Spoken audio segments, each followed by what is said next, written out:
nos da mucho gusto que estés con nosotros en este análisis bíblico, en esta nueva serie, bueno, ya la iniciamos, que se llama Amor a Prueba. No prueba de amor, no te confundas.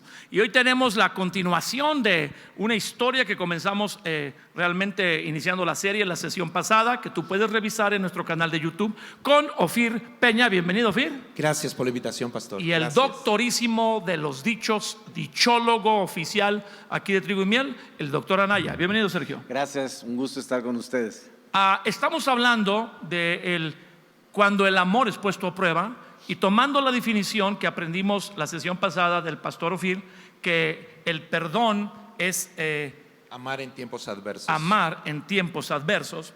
Nos fuimos a buscar a un personaje bíblico llamado José, que se dice en la escritura el soñador, que así sus hermanos le dicen, y su historia está en el libro de Génesis, bien en el inicio de toda la Biblia. Y este José es el hijo menor de 11 hermanos, es el 11º. Es el consentido de su papá, que tiene 4 esposas. No se emocione por ahí, eso ya no se da.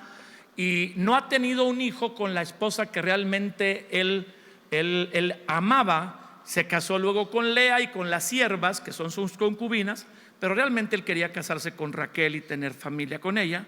Hasta que nace José. José es el hijo de Raquel, es el menor de 11. Su papá es millonario. Jacob es un hombre súper rico. Y los hermanos mayores trabajan los ganados, la hacienda del papá, pero hacen despapaya y medio. Tanto que a los primeros, que tenían que ser primogénitos, Rubén y los otros, quedaron fuera de la posibilidad de la lista de poder ser sucesores de Jacob.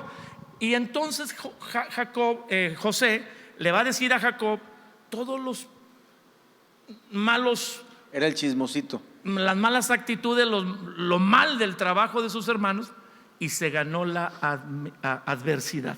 Y ahí nos quedamos la vez pasada cuando dijimos, leyendo los versículos 1 al 3, y nos podemos volver a leer. Ofir, tú nos dieras un resumen de lo que vimos la sesión pasada para iniciar aquí con el análisis en esta porción.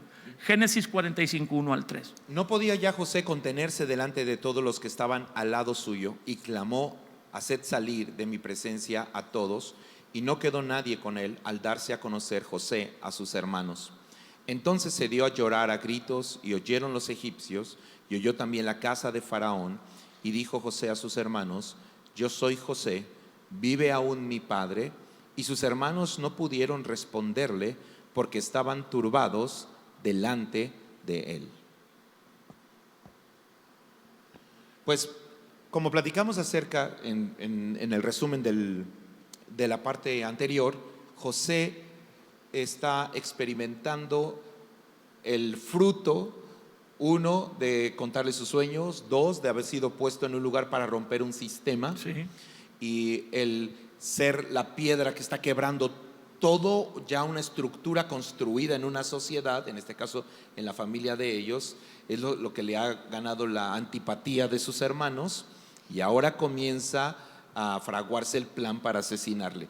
En esta parte de la historia han pasado 9 años aproximadamente. Al pasaje que estamos leyendo. Sí, de el momento en el que José es metido en el foso, es vendido, a este reencuentro han pasado aproximadamente 9 años. Es muy interesante porque decíamos que José es la figura de Jesús, y una de las cosas que lo declara y lo dibuja en al menos estos primeros 3, aunque sé que vamos a leer los siguientes versículos, es que José se tiene que dar a conocer a sus hermanos porque sus hermanos no lo reconocen, igual que Jesús se tiene que dar a conocer a los discípulos porque los discípulos no lo reconocen.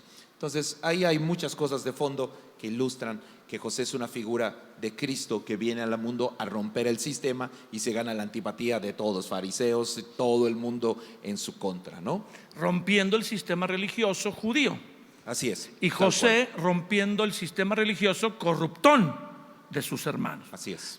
Los hermanos están tan dañados, no sé qué nos puedes comentar de eso, que acuerdan unánimes mentirle a su papá. Bueno, también hay que decir que Jacob está cosechando algo de su juventud, pero bueno, ahorita no lo platicas. Los hermanos, como no matan a José por la intervención de Judá, el 4.º hermano, que el nombre viene de la palabra Judá, ¿qué significa? Significa ahora alabaré a Jehová, por eso Judá y alabanza están relacionados. Y por eso cuando todos los hermanos están hablando de matar a José, Judá dice, vendámoslo. Y nos decías, acuñaste una frase que fue donde creo que se fue la luz en las cámaras en la sesión pasada y como que nos chocamos. ¿Cómo fue la frase? Tu alabanza puede mantener tus sueños vivos. Porque los hermanos cuando lo ven venir en esta escena, cuando lo quieren matar, ¿qué dicen? Matémosle y veamos qué será de sus sueños. Así dice la palabra cuando viene José y los hermanos deciden matarlo, ¿no? Pero obviamente la idea de ellos es que no se cumpla el sueño. O sea, literalmente en ese momento están siendo un instrumento del enemigo para tratar de apagar los sueños que nos queda claro que eran sueños de ¿Tus Dios. propios hermanos? Tus propios hermanos. Eso se aplica a la congre. Cuando la gente en la congregación, Dios quiere hacer algo en tu vida, eres un poco imprudente en cómo lo dices, te falta madurez, luego en los sueños siempre te ves tú al frente de todo, digo, o sea, él es el menor y los hermanos, vamos a decir, la gente en la congregación puede no creer tu sueño. No, y añadiría algo más, Felipe Ofir. Nosotros podemos a veces sin querer ser instrumentos para que las personas sean dañadas o inclusive ser instrumentos para que el enemigo dañe a las personas. Yo siempre le digo a las personas que no lo tomemos personal. Las heridas no siempre tienen esa cuestión personal de intención, ¿no? Pero sí el enemigo es alguien que personalmente va a querer dañarnos. Entonces siempre que hay una herida, algo que es seguro es que el enemigo está intencionalmente queriendo dañarnos. Aunque la persona que te lastimó no tuviera intención, él toma esa falla para lastimarte. Sí, claro, él está pensando en eso, en destruirnos y en detener los sueños de Dios en nuestra vida. Si el enemigo, yo tengo un sentir, no sé qué piensa Ofir de eso. Si el enemigo no puede detenernos por medio del pecado, lo va a intentar por medio de las heridas. De hecho, el problema para historias o personajes como David, el problema no era Goliat. Goliat, siendo un gigantón o lo que fuera, no era el problema. Se lo echó en un rato. El problema fue su casa, el desprecio de sus hermanos, Sí. el desprecio de su esposa, el La desprecio de los persecución de reyes, Saúl. aquellos 20 o 30 minutos en una tiendita con un rey y generales diciéndole no sabes, no puedes, no tienes entrenamiento, no tienes nada. O sea, la gente cercana es en la que realmente se enfrenta uno a las heridas más profundas. Aquí ¿no? el pasaje también representa a Jesús, porque quien lo lastimó más fue Judas, Pedro, Tomás, con los que él estuvo, ¿verdad? Uno lo traiciona, otro lo niega y jura maldiciendo que no lo conoce, y el otro dice, pues todos ustedes dirán que resucitó, pero yo no creo que resucitó, cuando él les había hablado de eso. Entonces aquí también es una figura de Jesús, pero la alabanza o Judá interviene, no lo matan y lo venden como esclavo, y en medio de la tragedia Dios está con José, porque quien lo compra como esclavo, digo, ¿quién lo puede comprar? Cualquier persona. En Egipto es nada más ni nada menos que el jefe de la guardia del rey Faraón. Sí, Y el propósito de Dios, a pesar de que te lastiman, porque a veces no lo vemos así, el propósito de Dios, a pesar de que te lastiman, se abre paso en medio de tragedias, malas noticias y heridas. No que Dios las propicia, pero está en control sobre eso, lo va a usar. Sí, y ahí quisiera yo dirigirme un poquito a las personas que nos están viendo, porque a veces, amados, cuando somos heridos, pensamos, ¿por qué Dios permitió esto? ¿Por qué Dios permitió aquello? Y la realidad es que muchas veces tenemos que entender ese principio. Dice la Biblia, cuando José fue vendido, lo primero que dice la Biblia cuando llega a casa de Potifar era, el Señor estaba con él y lo prosperaba en todo lo que él hacía. Tú puedes estar herido, lastimado, y no significa que Dios te abandonó, que Dios te dejó, que Dios es injusto, que Dios no se acuerda de ti. Dios está contigo en medio de la herida, y el propósito es que pasemos, como se llama el título de esta serie, no, el poder pasar la prueba a través precisamente del amor. Entonces José es un clásico caso de que una persona puede ser herida, puede ser traicionada, puede ser vendida, como el caso de por alguien tan cercano como decía Ofir, como los propios hermanos, y Dios todavía está contigo, y el propósito de Dios todavía está contigo, y las promesas de Dios siguen estando contigo, y el cumplimiento de ellas seguirá a pesar de lo que haya sucedido por causa del dolor en tu corazón. O sea, puede ser que José tuviera muchos errores, porque no creo que fue gratis que sus hermanos lo odiaran. O sea, su inmadurez en cómo el sueño era de Dios, pero cómo lo contaba. Y los manojos de ustedes se inclinaban al mío. No, pues qué padre. Y tú y mi papá y mi mamá eran la luna, el sol y la luna, ustedes las estrellas, y me reconocían. O sea, pues son puros sueños de grandeza donde todos nosotros somos inferiores, pensarían los hermanos. Se ganó el papá, el favoritismo de su papá. Dicen por ahí que a todos les había comprado el nuevo Sentra y les había dado un Sentra de la nueva línea, de esa marca de carros que está padre. Pero a José Doble le había color. dado un Cooper convertible, se descapotaba el techo. Entonces, ni modo que los hermanos dijeran: oye, es este chamaco, ¿por qué un Cooper y nosotros el Sentra, aunque equipado y la nueva serie? Entonces, a lo mejor se ganó con algunas cosas que la Biblia no tiene claridad en decirlas, algo de ese desprecio, que no, nunca va a ser equiparable a que te quieran matar y menos vender. Pero él no se amargó, y eso es una cosa bien rara. Él tenía algo correcto con Dios, porque cualquier persona en una tragedia semejante a la de José dirá: ¿dónde está Dios? Pues está atrás de escena, haciendo que su plan siga adelante, aunque te duele. Yo creo, esta es mi opinión muy personal, que lo comentamos hace ya meses, quizá Sí. en algún análisis, pero quizá hoy más a fondo, tiene que ver con la vacuna que Dios puso en José. A ver. Aunque hay 9 años de historia que en la parte final de este pasaje que vamos a leer, narra ya el momento del encuentro y que tiene que ver con ambos se han juzgado mal mutuamente, que es una de las causas de las heridas más grandes entre los seres humanos, juzgarnos erróneamente mutuamente. Pero cuando José ve las 11 estrellas y sabe que son sus hermanos Ya lo habías dicho, hay que ver a tus hermanos como estrellas, para que después, cuando viniera todo lo que iba a venir, él no dejara de verlos como estrellas, y eso permitiera facilitar el perdón. La forma en la que tú veas a otro ser humano, el amor no ve lo que eres, ve en lo que te vas a convertir. Muy bueno.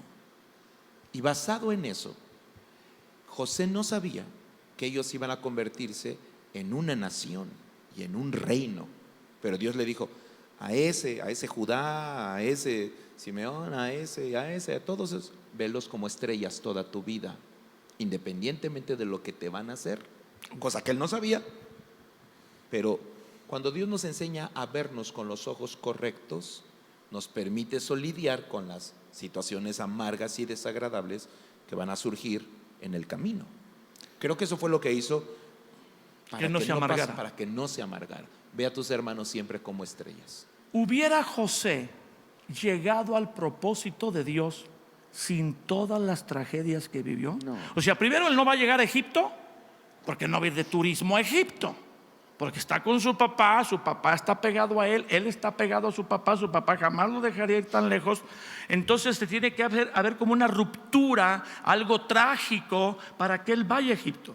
En Egipto está con Potifar, que es el jefe de la guardia del faraón. Y uno dice: si Dios va a conectar a José con el faraón, será por Potifar. Pero la puerta que Dios tiene para conectar a José con faraón, el rey de Egipto, no está en el jefe de su guardia, está en la cárcel. Fíjense que En la cárcel hay una oportunidad para que él conozca al rey, pero no con Potifar. Y uno dice: ya libré una, porque uno puede decir como cuando David mató a Goliat: ¿por qué más gigantes? ¿Por qué Isbi Benob? ¿Por qué los otros gigantes? Si ya derroté un gigante que fue súper crítico, me querían matar, me vendieron, tengo buena actitud, estoy con Potifar, y ahora lo mandan a la cárcel. Ahora, yo creo que cada etapa que vivió José, no sé qué piensen ustedes, pero marca algo de aprendizaje. Por ejemplo, yo pienso que en casa de Potifar aprendió la administración. Él no podía llegar, como bien dices, de casa de su papá, porque obviamente hubiera podido ser un gobernador. ¿Dónde aprendió a administrar? ¿Dónde aprendió a usar la sabiduría? ¿Dónde aprendió a interpretar los sueños? ¿Sí me explico? Todo ese proceso no lo podía vivir directo. Ese es el pleito casado que yo tengo, con respeto lo digo, hoy con la nueva generación.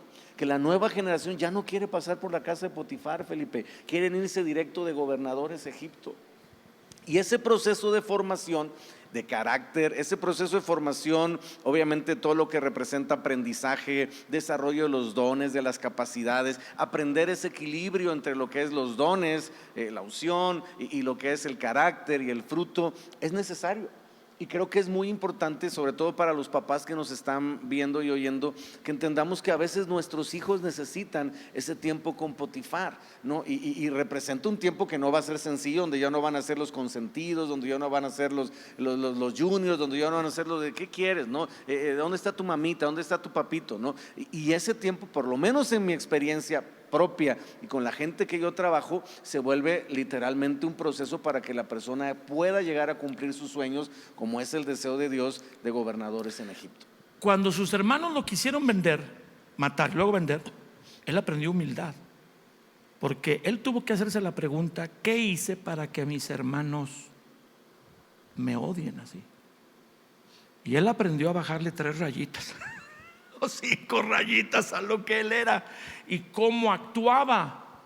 Porque aunque es injusto y está mal que sus hermanos tuvieran esa actitud, pues ¿qué hice para ganarme esto? Yo creo que ahí aprendió. Y con Potifar jamás lo había visto, aprendió a administrar, Fue el administrador. a ser leal.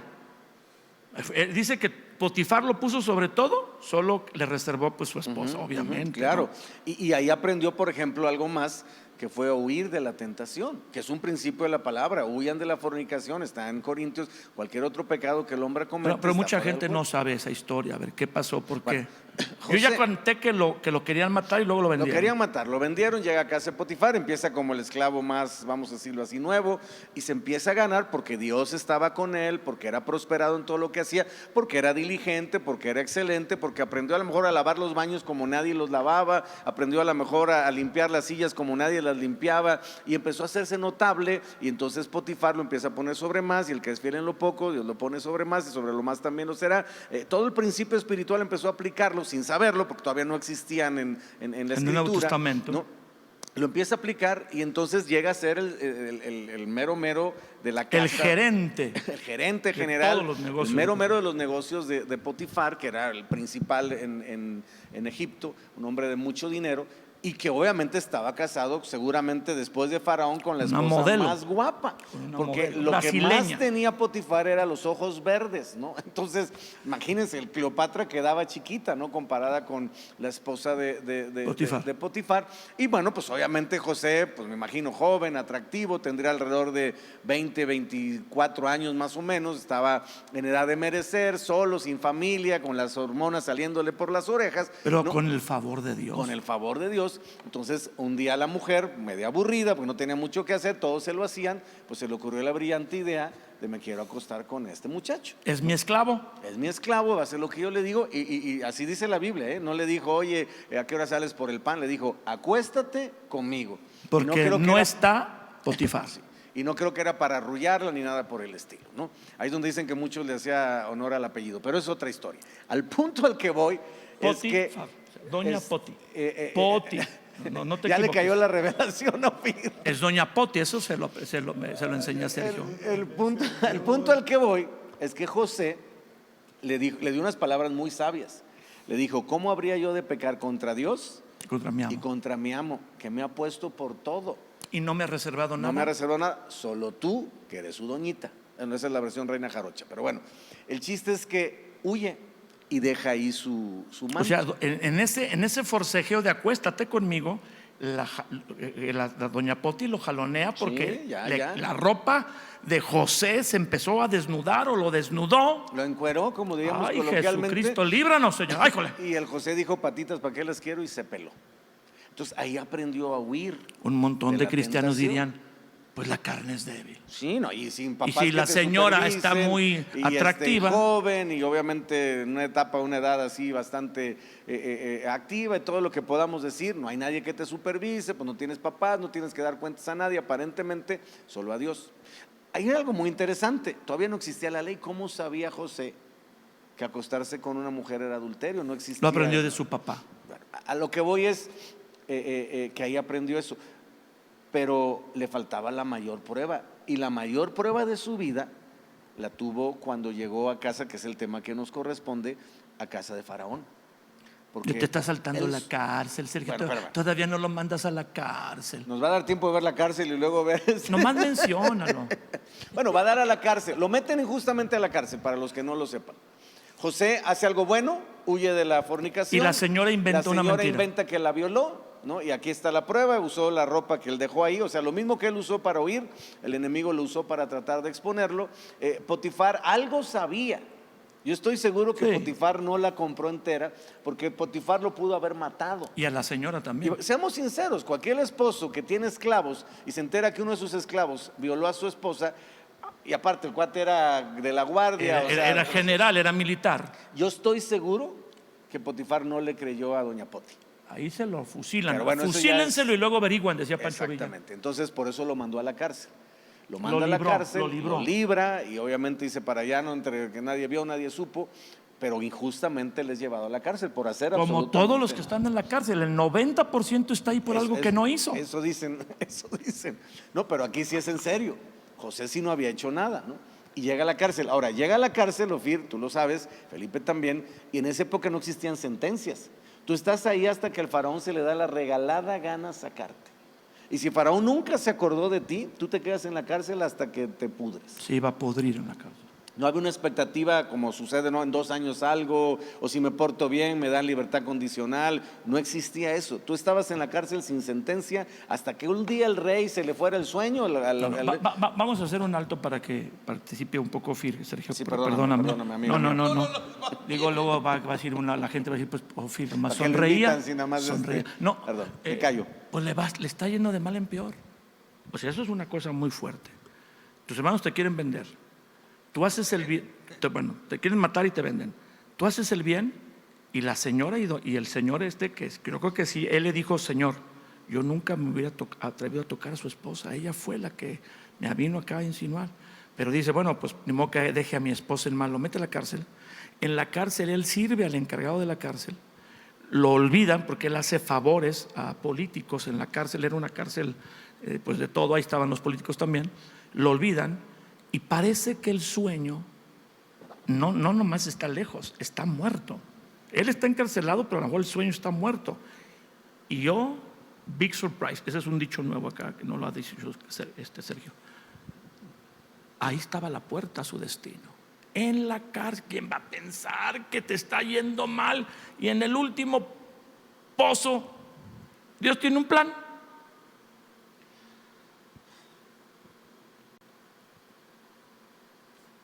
Yo creo que el destino de Dios no es cristal frágil para los hombres, que Dios hace planes perfectos con gente imperfecta y contempla las imperfecciones de los hombres dentro de un plan perfecto, y de hecho es perfecto porque contempla las imperfecciones. Wow. Y en esta historia vemos cómo un hombre que puede atravesar lo que haya atravesado, lo que causó, lo que le causaron, lo que pasó circunstancialmente, Hasta parece lo que su exagerado inmadurez le provocó, lo que otros intencionalmente hicieron contra él, parecería que su destino estaba en manos de sus circunstancias, pero el destino de Dios, cuando Dios tiene un plan para un hombre, no hace planes frágiles que se rompen con un testereo. Si soporta eso, el destino de Dios, eso nos da una gran esperanza como hombres, y sobre todo en el ejemplo de José, para aterrizarlo hacia el lado justamente del amor a prueba, el perdón y el amor trabajando juntos. ¿Qué habrá pensado durante esos 9 años de sus hermanos? ¿Qué habrá pensado? Todos los procesos. ¿Qué habrá pensado del copero al que le salvó la vida y se quedó callado? Sí. Yo creo que lo que le hizo resistir fueron estos momentos en los que José hizo lo que el Espíritu de Dios le inspiraba a hacer, y lo hizo bien. Y esos momentos le valieron por todo, porque nosotros interpretamos mal la vida. Muchas veces entendemos rechazo como herida, cuando a veces rechazo es protección. Wow.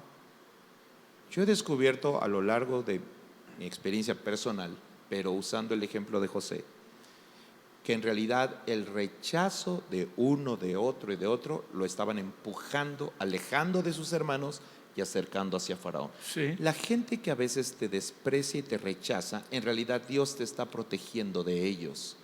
Pero para que no tengas tú que hacer una ruptura, su desprecio, pues a veces rechazo es protección. Y esto es importante porque si no puede perjudicar nuestra capacidad de amar en la vida, Sí. que interpretemos mal nuestras emociones mismas. Si yo vivo desprecio o experimento rechazo, si lo interpreto mal, lo puedo convertir en venganza o lo puedo convertir, y entonces sucede este asunto del que sé que Sergio es experto, de víctima te haces victimario. Wow. ¿No? Pero si interpretas bien tus emociones, puedes darte cuenta que el propósito de Dios no se ha detenido en nada. Eso te permite amar y te permite perdonar, entender. Pilato, tú no estás aquí porque seas quien dices ser, tú estás aquí porque yo te necesito para llegar a esa cruz. Uy, uy, uy. Dios usa a nuestros enemigos para llevarnos a nuestro destino. Hoy otra vez, pero en voz alta. Dios usa a nuestros enemigos para llevarnos a nuestro Pero nuestros destino. enemigos nos van a lastimar. Así es. Pero nos Y van a nuestros llevar. amigos también. O sea que no hay a quién irle. O sea, de que te van a dar. Sergio, ¿por qué no lees del 4 al 6 tal vez o 7 y nos dices, porque estoy muy intrigado de que la prueba máxima estaba con el faraón, ¿eh? O sea, me agarraste ahí en serio, ¿eh? A ver. Verso 4 dice: entonces dijo José a sus hermanos: acérquense ahora a mí. Y ellos se acercaron. Y él dijo: yo soy José, su hermano, el que vendiste para Egipto. Déjame hacer una pausa. Ahí yo pienso como uno de los hermanos de José y ya veo las espadas de los negros esos que tiene él a su alrededor, que vienen volando sobre mi cabeza. No, man. Cuando él dice yo soy José, al que ustedes vendieron, todavía se acuerda que lo vendimos. Y dije, ya, aquí pelamos. Ya fue. Síguele, Sergio. Sí, no, pues estaban en estado catatónico. O sea, primero entender, asimilar en microsegundos que se está revelando. Y que José. ya no era igual, ¿verdad? Había crecido y era como un Sí, egipcio. no lo reconocieron, ellos lo veían como, porque ahí fue donde se cumplió el sueño, por cierto, se postraron delante de él. Pero aquí el verso nos está hablando de imagínate, primero es asimilar que con el que estamos tratando y suplicando que no nos haga algo, que no nos meta a la cárcel, es nuestro hermano. O sea, asimila eso. Y luego, acérquense acá y acérquense. Y luego dice: yo soy José, su hermano, el que vendiste para Egipto, ¿no? Ahora pues, no se entristezcan. Uy, Ahí es donde yo Dios creo que empezaron mío. así como que el alma al cuerpo les empezó a regresar. Ahora pues, no se entristezcan. Este es José hablando.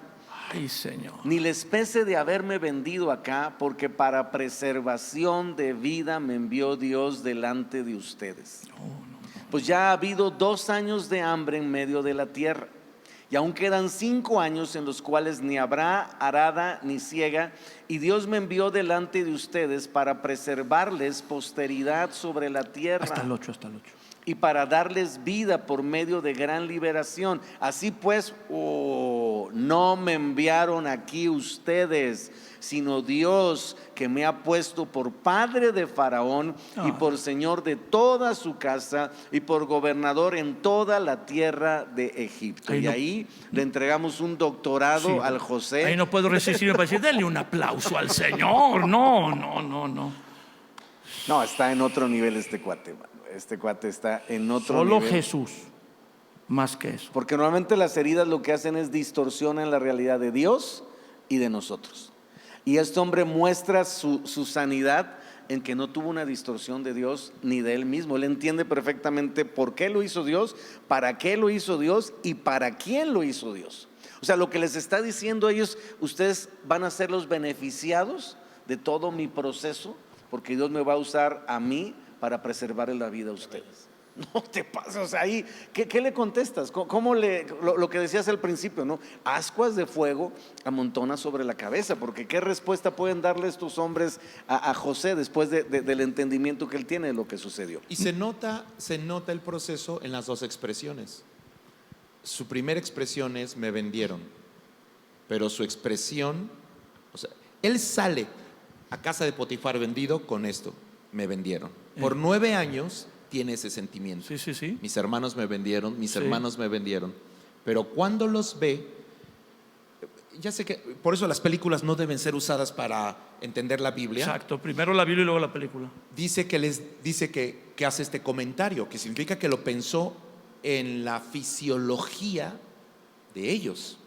Los observó y observó su físico y dijo: apenas van 2 años de los 7. De la hambruna. Ellos no saben de los 7. No. Él sabe de los 7, sabe que van 2.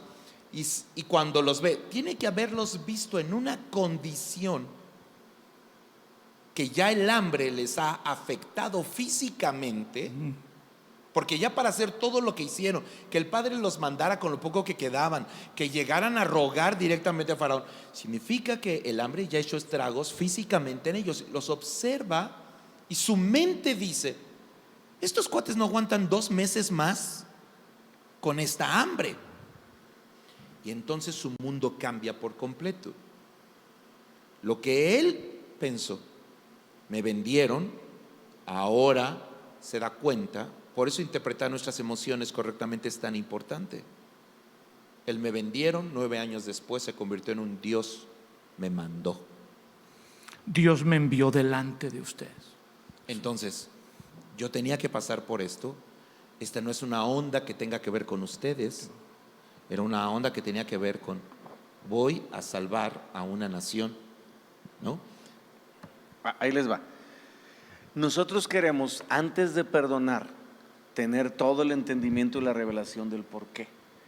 Si nosotros analizamos la historia, que es lo que yo te decía sobre la tentación, José no entendía. Cuando llegaron sus hermanos, todo esto que está declarando aquí le vino en el momento que decidió perdonarlos. Que ve que se están muriendo de hambre. Sí, porque antes no. Acordémonos, digo, para los que no han leído este pasaje o no de alguna manera lo recuerdan, José metió a la cárcel a uno de sus hermanos. Vengar. Metió o hizo que metieran la copa con la que él bebía, les pone una trampa, les mete el dinero. O sea, José sí luchando. Estuvo tentado a me las van a pagar, a vengarse, a meterlos a la cárcel. Pero llega un momento en que el hombre se da cuenta que las aguas amargas no quitan la sed, y que si él decide vengarse, entonces va a estar en la misma posición que sus hermanos, y Dios no lo va a poder usar para lo que viene.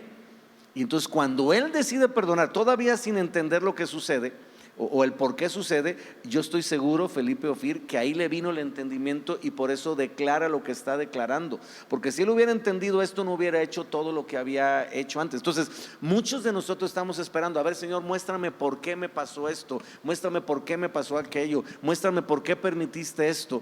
Y yo estoy casi seguro, amados, que mientras no perdonemos, no vamos a tener una respuesta.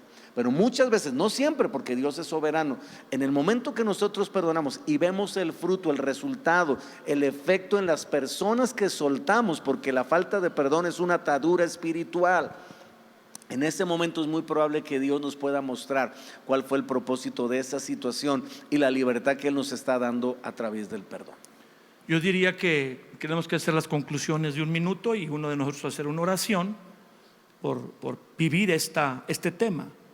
Amor a prueba, que cuando seamos probados en una situación difícil, el amor salga victorioso porque decidimos perdonar. El ejemplo de José creo que es difícil de igualar en toda la Biblia, salvo el de Jesucristo en la cruz, que es nuestro Salvador mayor. Por eso es un tipo de Jesucristo parecido en otra historia, en otro contexto increíble, pero dice para preservación de la vida, que fue a lo que vino Jesús, a darnos realmente vida y acceso a la vida eterna un día con Dios. Yo diría como una conclusión, pero dejamos esto porque tenemos que seguir con este tema en otras análisis, no sé si de José, pero sí del tema. Todas tus tragedias, cuando tú estás con Dios, Él las tiene bajo control. Y el dolor más intenso que te causan otros, como dijo después Pablo en revelación por el Espíritu Santo a los romanos, si tú te vuelves a Dios y crees que Él sigue manteniendo un propósito sobre ti, todo error, todo pecado, toda tragedia y circunstancia, hasta maldad de otros, olvido y descuido, lo usará para bien. Yo siempre me he asustado que el destino de José se abrió o se reveló en el fondo de la cárcel. Cuando pensó tal vez salir de la cárcel, cuando interpreta los sueños y le dijo: háblenle al rey de mí, por favor, no me olviden. Se olvidaron, pero hasta ese momento, ni en el foso con sus hermanos vendiéndolo, ni en la casa de Potifar, sino bueno, menos con su papá en las tiendas, sino en la cárcel, la puerta de su destino se abrió. Y si como fuera un juego de serpientes y escaleras mexicano, de la última casilla que está acá en el tablero, ¡shum!, una escalera hasta el trono. Lo presentan delante de Faraón con el don que él tiene, pero el carácter que ha adquirido, interpreta el sueño y entra a su destino. Sergio, tu conclusión. Sí, básicamente no veamos las heridas como el final, sino como la posibilidad de pasar a otro nivel en la vida espiritual con un amor probado y comprobado, para que entonces lo que nosotros decimos esté respaldado también por nuestra vida. Ofir. A mí me gustaría, si me lo permite, cerrar solamente con esto que usted dijo, porque me parece que es el meollo. ¿Por qué se revela todo para él y su antes y después pasa en la cárcel? Porque ahí tiene un encuentro con Jesús, en el sueño del copero. El copero dice: yo vi una vid.